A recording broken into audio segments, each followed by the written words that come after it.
Assalamu alaikum, everyone. It's Zainab. So I just want to talk about something.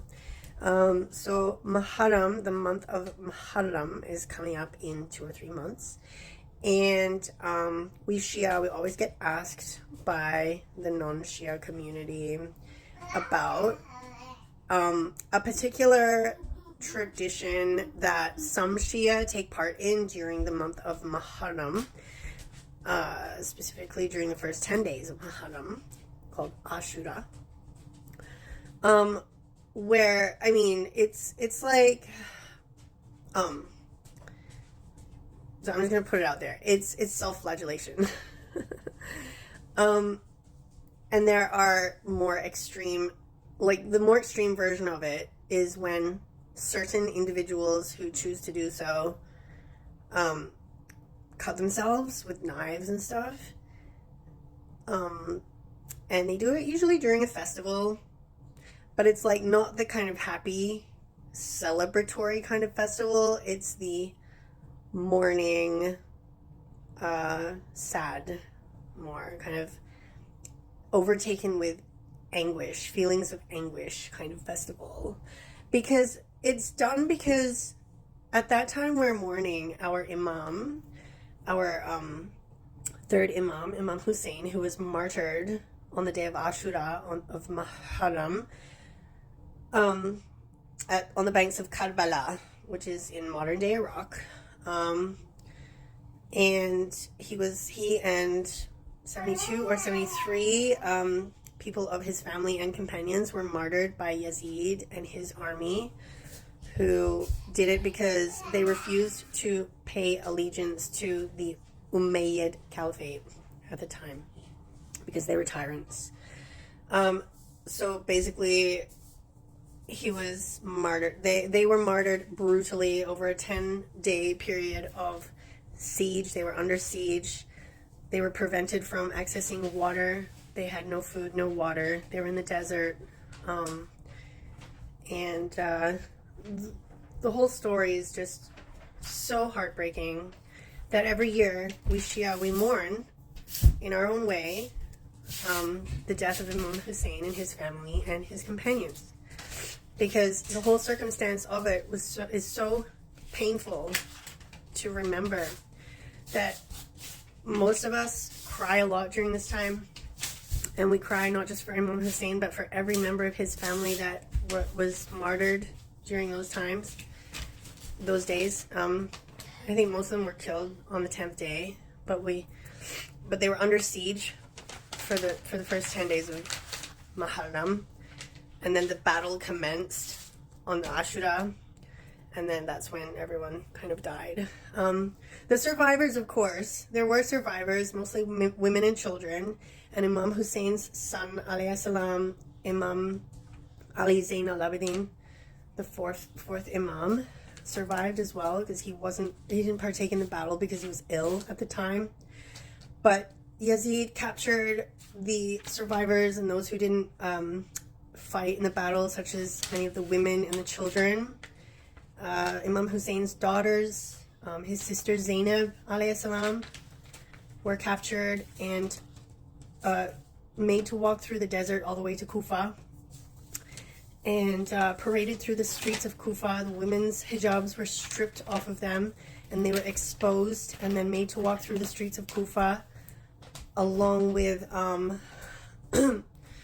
the decapitated heads of those who fell in battle, including Imam Hussein alayhi salam. The heads were put on the ends of sticks and paraded through the streets with the other captives of his family who survived the battle, Zainab alayhi salam being one of them. That's why I chose my name, Zainab, after this woman who had been through so much heartache, having lost her beloved brother, Imam Hussein, and another half-brother, Abbas alayhi salam, who fell in battle. So during this time every year, we mourn the deaths of these blessed family of our Prophet alayhi salam, and we cry so much during this time. And we're so overcome with grief that some of the men, they beat their chests right where their heart is, because that's the heartbeat of Imam Hussein and his family. We want to keep it going, right? We want to keep their memory going. And also, it's kind of a symbol. It symbolizes the chest of Imam Hussein was kissed by the Prophet as a child, when he was a child. The Prophet ﷺ would often kiss the chest of Imam Hussein as a young child, when he was a baby. The Prophet ﷺ loved Imam Hussein and Hassan, his brother Hassan, so much. He raised them like they were his own sons. He often said, "These are my sons," actually, even though they were his grandsons, the sons of Fatima, his daughter, alayhi salam. Allah's peace and blessings always be upon all of them. He loved them so much. He would let them climb all over him, when he was in salah, when he was in sujood. And they would climb all over him as children. He used to carry them around on his shoulders, parading them around, telling everyone, these are my sons, these are my sons. He loved them so much, and he knew that one day Imam Hussein would fall at Karbala. So every year we remember this, we beat our chests. And some men partake in a little bit of a more intense ritual, I guess you would call it, where they use knives and swords and kind of beat their chests with them as a symbol of their grief, the grief that they feel every year at the loss of their imam. So, and this is a cultural tradition. It's obviously not a religious tradition. It's like a lot of Shia haters like to use this cultural tradition against us Shia.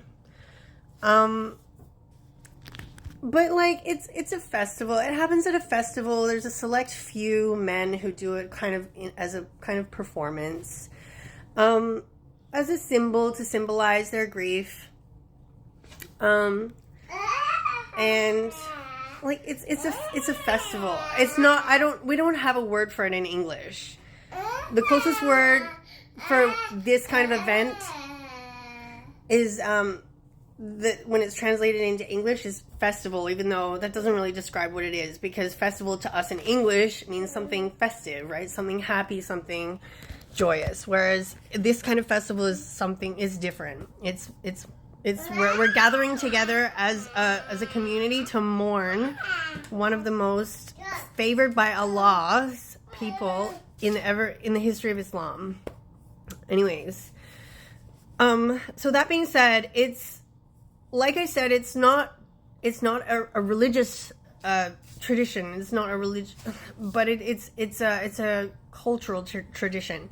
Shias in Canada or Australia or the UK don't participate in this act. They may beat their chests, yes, but they're not going to go out in the street and cut themselves with knives.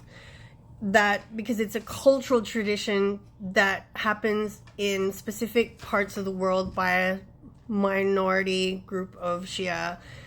So it doesn't mean, oh, it's Muharram, I'm Shia, I better go out and take some knives and cut my back. It's cultural, it's not religious, if you know what I mean. So you have to understand the difference between culture and religion. If you have any questions, ask me and I'll try to answer them. Thanks. Have a blessed day. Stay blessed.